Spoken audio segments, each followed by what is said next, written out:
welcome to the first episode of Petanque Points.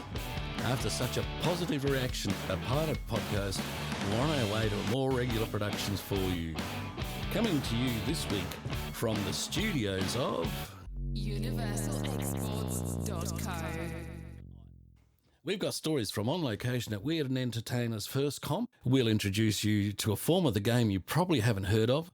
There's a presentation on some of the new rule changes and how they affect us all, an update on a southeastern club, a phone app that lets you hear any radio station around the globe, a couple of familiar voices, and much, much more. So stay tuned to Petanque Points with Rex.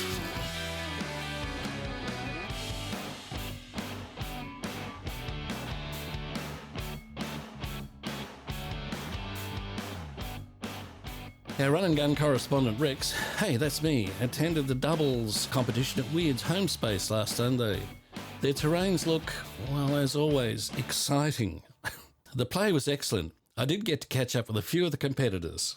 This is at Weird and Entertainers Petanque Club. I'm speaking with one of the top teams here. I'll let them introduce themselves. Michael Young from the Camberwell Club. And who are you playing with, Michael? I'm playing with Vincent Mueller, a very good player. You've played 2 games so far? That is correct. Handling the heat all right? Yes, we're hardy people at Camberwell, and we can fight through any conditions at the moment. What were the scores on the last game you played? The first one was very blitzy. Yeah, it was a bit cold. We were a cold starter. Yeah, we lost 13-3. And what would you put that down to? Incompetence. Not the quality of the opposing team? Not really. I'd say it was a team we should have beaten. Do you know who you played in that team? Not a clue. Oh, okay. I'll just go over to your teammate now and see his reflections. You are? My name is Vincent Mueller, and I'm playing for the best club in Australia, Camberwell Petanque Club. And have you shown proudly the colours of Camberwell today in the way you've played? Mais oui. We wore the emblem and the colour of the cricket club very proudly. What? What was that he said? Cricket club very proudly, and certainly behaved in a proper way. I'm pleased to hear that. The team you just played, did you find that difficult, Matt? Were they up to your standard?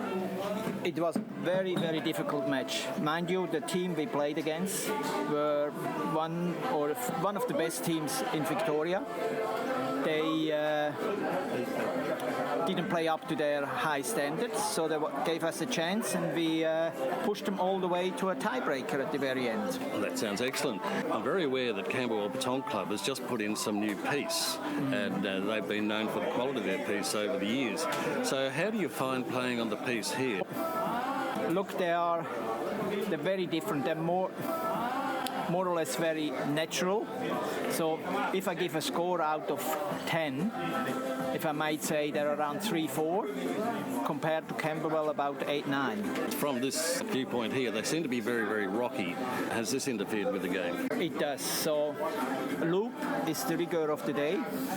So high, and land just as close as possible to the kosh. Otherwise it jumps down to Okay, looks like you have to go. I have to cut it short because we have another commitment. Thank you. Good luck, guys. Hope the game goes well. At the next break, I was lucky enough to grab one of the locals. Okay, my name is Piero Rube. I'm from the Weird and Entertainers Petanque Club. Today I'm playing with my friend Christian Lucet. I heard you had a very, very competitive game against Camberwell Petanque Club team. Is it true that they are the best team here? Definitely. They played very well. But unfortunately, there's only one winner. It was me. And what do you think of the quality of the piece today? Are they better than normal? No. The best the piece always very, very hard to play. It's always very, very, very demanding a high skill level here. Exactly. It's not that. It's totally different, like Camberwell and here. Though I think you need to go to Camberwell and see their new piece. I don't know. I'm going there next week. Oh, excellent. Excellent. Look forward to seeing you there. That's Pechonka. Anyway. Thanks, Piero. Okay, you're welcome. In the end, the final result for Piero and Christian was number 1 in the Consolante, with Vince and Michael coming a very credible equal 5th. For a full breakdown on all results, go to mypetonk.com.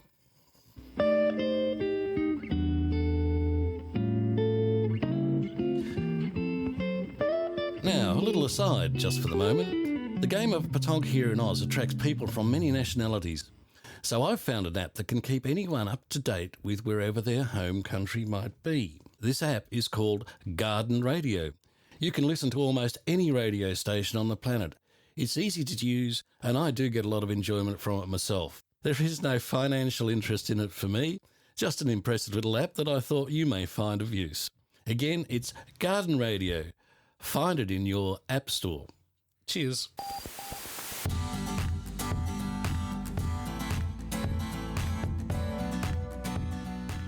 Now, to what has to be the main feature of today's show. I was fortunate enough to do a phone hookup with one of the best authorities on the rules for petanque, and particularly the new rule changes. Our next guest to Petanque Points is seen often at competitions as the umpire. He is dedicated to petanque, as can be seen by his deep involvement in the game. He is currently secretary of the Wood End Hanging Rock Petanque Club, where he served previously as president. He worked through umpire levels in club, state, national and confederation. Along the way, he was state manager for umpiring for Victoria and is now chair PFA Umpires Commission. Our guest is also highly recognised, or should that be not recognised, in the cybersecurity industry with an input of over 47 years. And no, he won't come and fix your computer. I've already asked. Via telephone link, I'm pleased to welcome none other than David Shaw.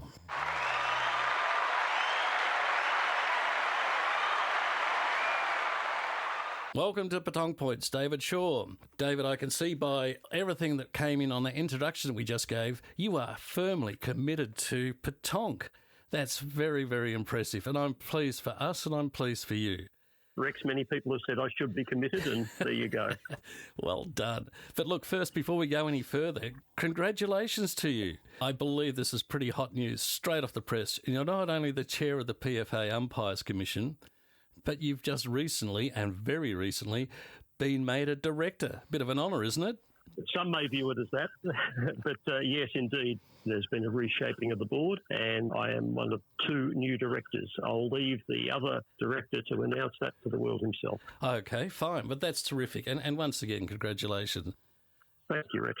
But let's go back a bit. A question that gets asked of most in the game, and one that I get asked all the time, and I ask it a lot too, is how did I get into the game? And I see in my notes you were press ganged by Joan Gladman into playing. But did you know anything about petanque prior to that situation? I was told it was an opportunity to go out Hanging Rock and have a glass of red wine. That's all I knew. To be fair, Joan did give us the first Thursday off because we're actually moving in that day. But the next Thursday, Noel Gladman chauffeured us in the car out to Hanging Rock, Jill and myself. That's where it all started. Fantastic. But you didn't know anything about petanque prior to that? What? Okay. Take your point. Going back to the introduction that we did for you, it shows you have real commitment to this game. So what is it that attracts you most to the game of petanque? It can be a very social game, and for Jill and myself, it gave us the opportunity to connect to a whole group of people very quickly as we moved into an area which was far away from where we had previously lived. So it was an excellent opportunity to socialise, as well as you get the thrill of occasionally getting a shot right, and that gets into your blood. So I've certainly enjoyed that aspect. Yeah, that's interesting. That social thing comes up a lot, and it's in fact the reason why Kathy and I are actually involved where we are and why we like it so much. It's not just the game or the competition, but it's the social thing, and those things combined make it just a fantastic situation. Highly recommend it to anyone, even if you don't know anything about the game. Anyway, David, the main reason we're here today is an opportunity to discuss the new or the changes to the rules applied to the game from January 1 this year, particularly of the significant changes to distances for jacks, circles, lane sidelines and end lines. Now, I know there are 41 articles in the rules of Petanque, so let's not go through them all. If we can just probably hone in on those things there, would you like to explain what the changes are? And one of the main questions is, why were the changes made? If you'd like to go over what the changes are and how it affects the game, that would be wonderful. Thanks very much for the opportunity, Rex. It's important because particularly with the distance rules changes, that affects every player every time they play. It's not some esoteric, phrase in an article that even the umpires have to go and look at, and I'll admit that we carry the rules with us so that we can do it. But these apply to everybody. And having said that, can I also say that even on the previous set of rules, which lasted for a number of years, players still got distances wrong then. So here's another change that people are going to have to get used to. But they are somewhat revolutionary. And you referred, in fact, to one of the first ones, especially for timed games, which is, the predominant form of the game that we play in Australia, timed games. When you throw the jack can be next to a sideline and be valid. No longer does it have to be 50 centimetres from the sideline. It can be up to the sideline. David, does that mean if it's actually touching the sideline or on the sideline, it's still in? It has to be clearly on the inside of the sideline to be in. It can't be over the sideline, any portion. Right. So that's the first thing. Now, having said that, the immediate problem that might arise in some creative minds is if there's two games next to each other in two adjacent lanes and they both throw it and the jacks end up next to each other, what happens then? Exactly. That would be my first question. And the answer is that the rules also say that the second jack that is thrown must be 1.5 metres from another jack. Okay, so that's like if it was thrown under 6 or over 10, the opposition picks it up and places it? Correct, because you've thrown an illegal jack. Exactly, right.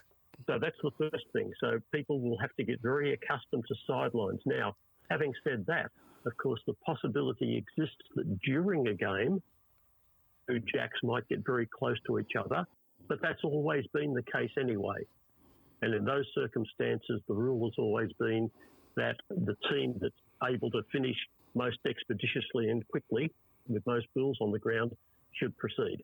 It comes down to what's a sensible agreement, especially in time games, to ensure that there's not any wastage of time. Sure. Now, that's the sidelines, David. What about end lines? Has there been changes there too, has there? Thank you for asking, Rick. Indeed. So previously, an end line, you could not be any closer on the throw of the jack to 1 metre from the end line. That distance has now been reduced to 50 centimetres. So a jack can be 50 centimetres or more from an end line to be valid, obviously, as long as it's in between the 6 and 10 metre overall length. I've got you.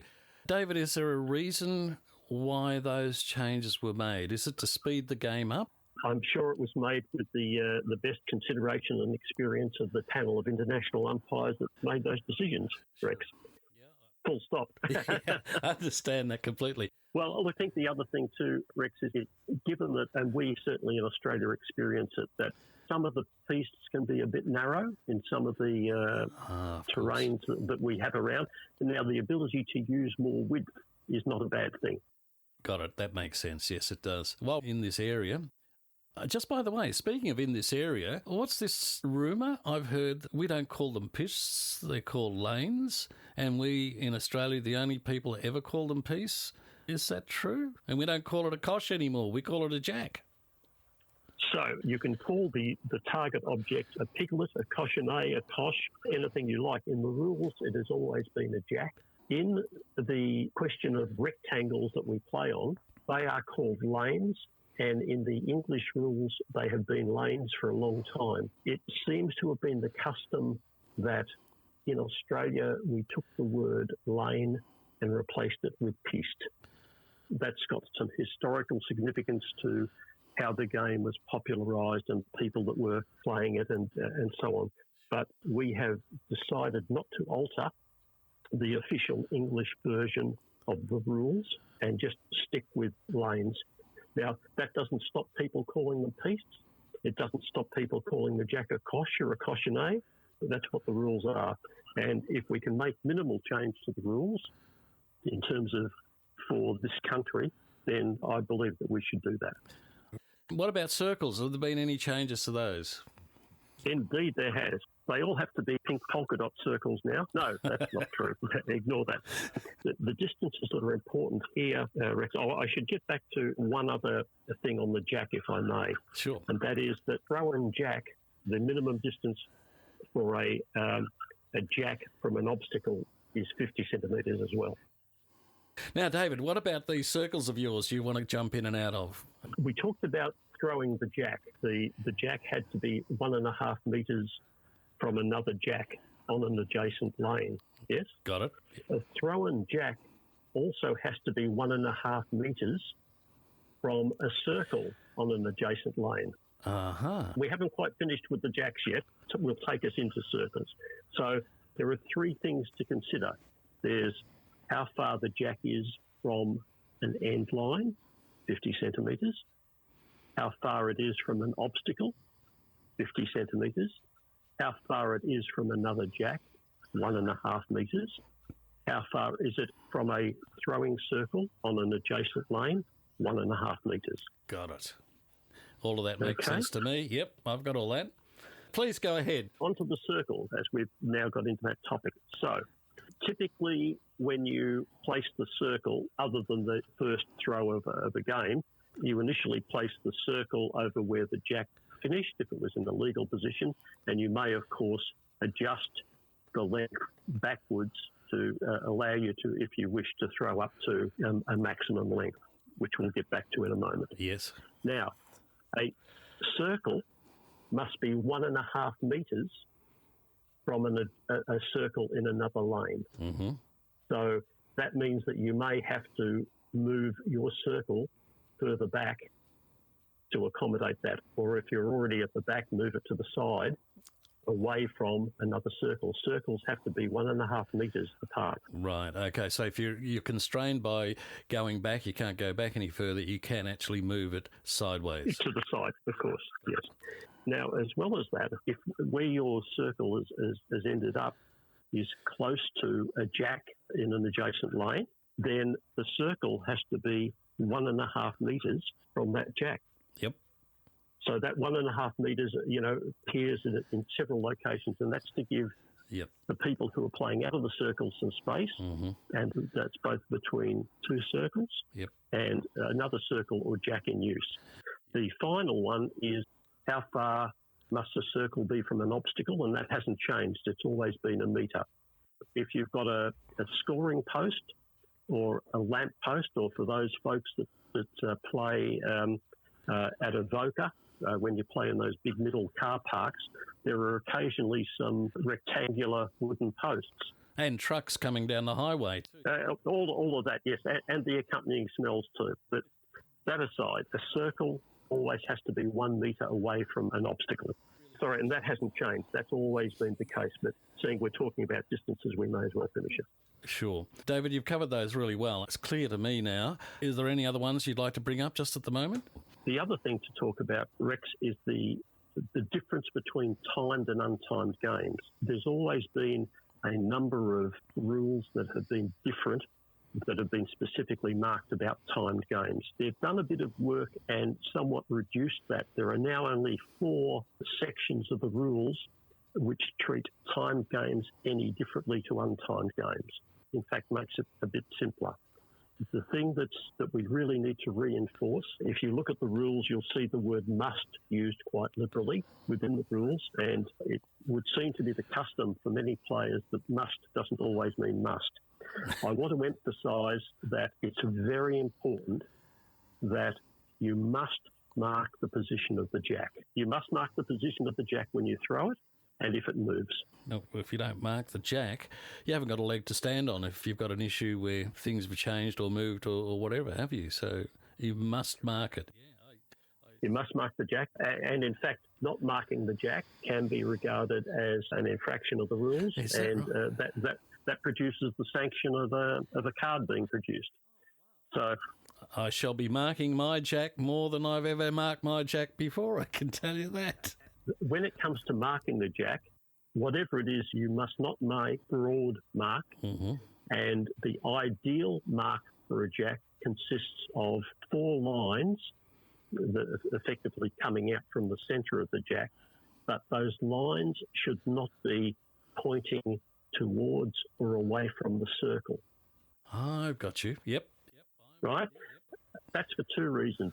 Number one, it doesn't give a track in for a bull to have a nice little gully to roll up to the jack. Gotcha. It also doesn't give a little alley for the jack to escape to. So you should always mark effectively on the diagonals.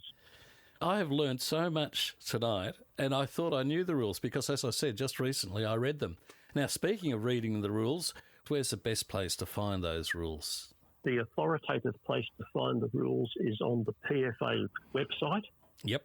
There are a number of versions of the rules which have been floating around, some of which have got colour coding but are based on an incorrect set of the rules. So I would urge you to just to stick to what we publish on the PFA website as being the most likely to be reliable.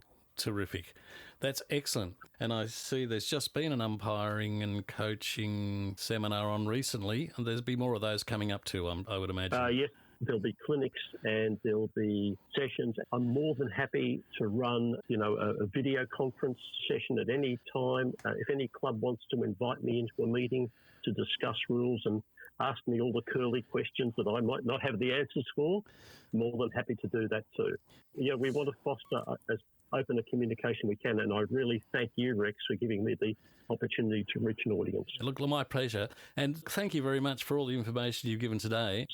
Could I just give one other plug, though? And I'd encourage every club to have at least one club umpire in their ranks, because it's all very well to be, apprised of the rules in the competition. It's even better if in your intra-club practices and sessions, you've got someone who at least has read the rules a few times and can guide you so that you don't end up embarrassing yourself when you go into a proper competition not knowing the rules. Exactly. David, look, thank you very much for today. Let's bring you back another time, and I'd like to discuss other aspects of the game from the David Shaw point of view. David is going to be in an upcoming umpiring gig at the Victorian Championship Singles in Camberwell Petanque Club. I look forward to seeing you there, David, and I look forward to seeing everyone else there too. Thanks again for being part of Petanque Points. Thanks, David. Thanks, Rex.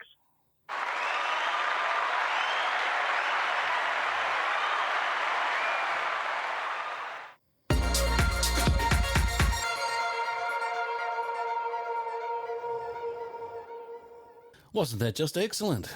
You're listening to Petanque Points, coming to you from the wonderful studios of UniversalExports.co.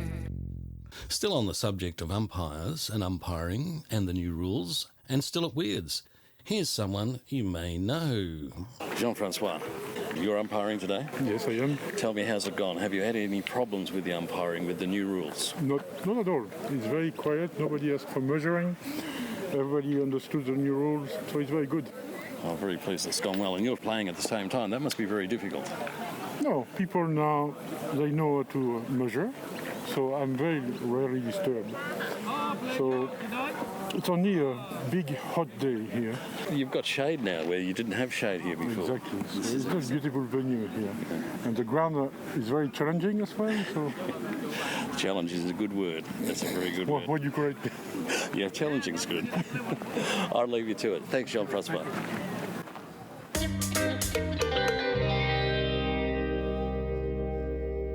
And now for something a little different, an online competition. Guess whose birthday it was? And it's not Yanni or Laurel. Send your entries in 25 words or less. The neatest correct entry will be judged winner and no correspondence will be entered into.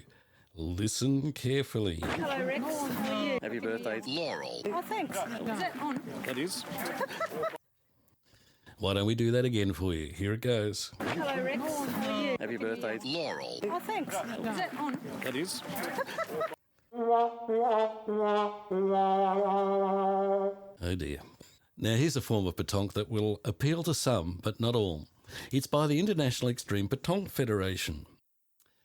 First of all, there are no rules, only bulls. The International Extreme Petanque Federation is a Belgian non-profit organisation founded by 14 friends in order to promote extreme petanque. What started as a crazy idea in a garden quickly turned into an international online community which eventually led to the creation of an official organisation. Their credo is, no rules, only balls. And by that, you only have to respect the basics when playing extreme petanque. Once you do that, you get total freedom to choose where you want to play, in the woods, on a construction site, over your neighbour's garden wall, or in a park in between the trees. Just let your imagination run wild and play ball. The goal is to unite people while playing extreme petanque.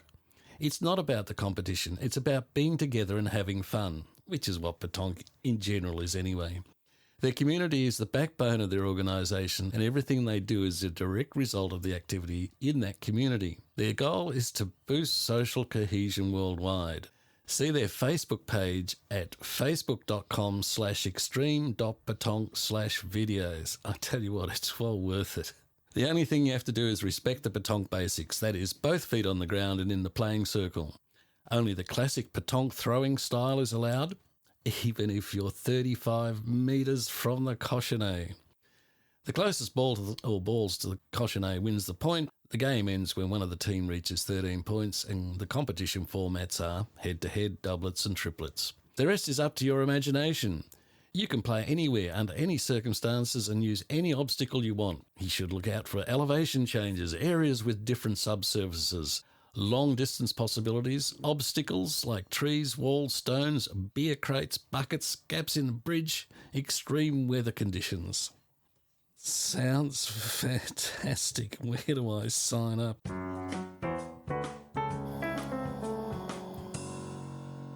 This segment is called Club of the Week, and today we're presenting the Mount Martha Petanque Club. This meaty release was sent in by a Bayside correspondent, Jeff Turner. Thank you, Jeff. This is hot off the press. Well, it was a week ago when I got it from Jeff.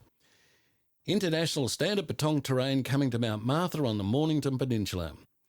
Construction will commence this month on the 24-lane petanque terrain at the Mount Martha Bowls and Petanque Club. Completion is expected by the end of February. 45 members of the Mount Martha Mornington Petanque Club have joined forces with the Mount Martha Bowls Club. This highly successful club will now have over 250 members. Stunning. Offering social and competition bowls and petanque. This very attractive Bayside facility will be open for members 7 days a week for practice and training. During the summer season, the Friday evening barefoot bowls and petanque will be a feature with bookings essential. The licensed bar and sausage sizzle will be available. Not barefoot petanque, one would think, just the bowls.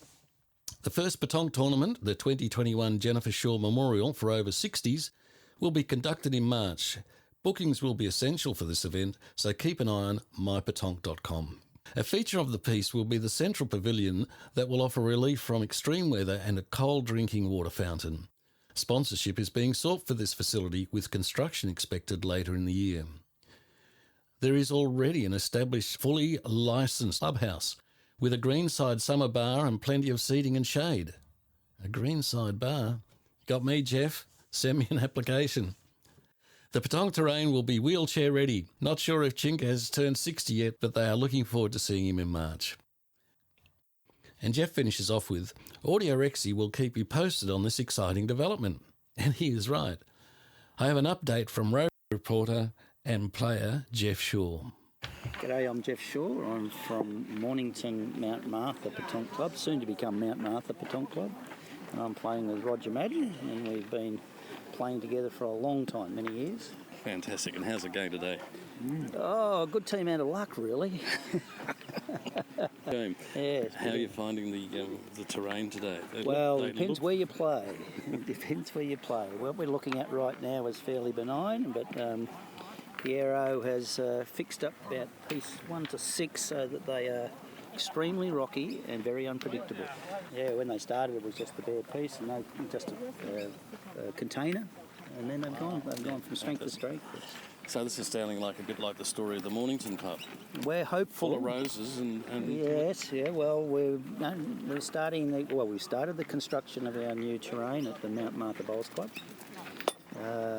All of the wooden surrounds were finished yesterday. So, and the contractor starts in 2 weeks.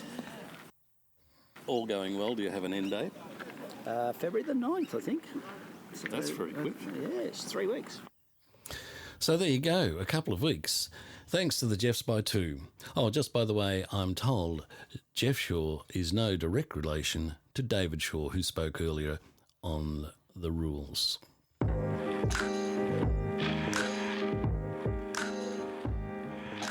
Rolling up to the end of episode 1 of Petanque Points, so why not finish off with something big?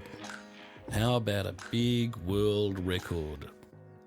The longest Petanque marathon is 52 hours by 12 members of the Gilles de Behanche in Tournai, Luxembourg, Belgium, 18th to the 20th of September 2009. The attempt began at 8 a.m. on the 18th and ended at 12 noon on the 20th of September. The players were separated into 4 teams of 3 players each. Now that's big. So that's the end of this week's Petanque Points. Thank you for playing along.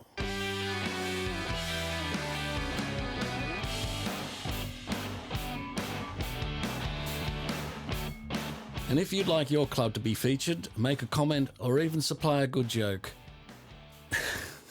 email audiorexy@gmail.com because I could use a few good jokes. That's audiorexy@gmail.com. Je reviendrai. And in English, I'll be back.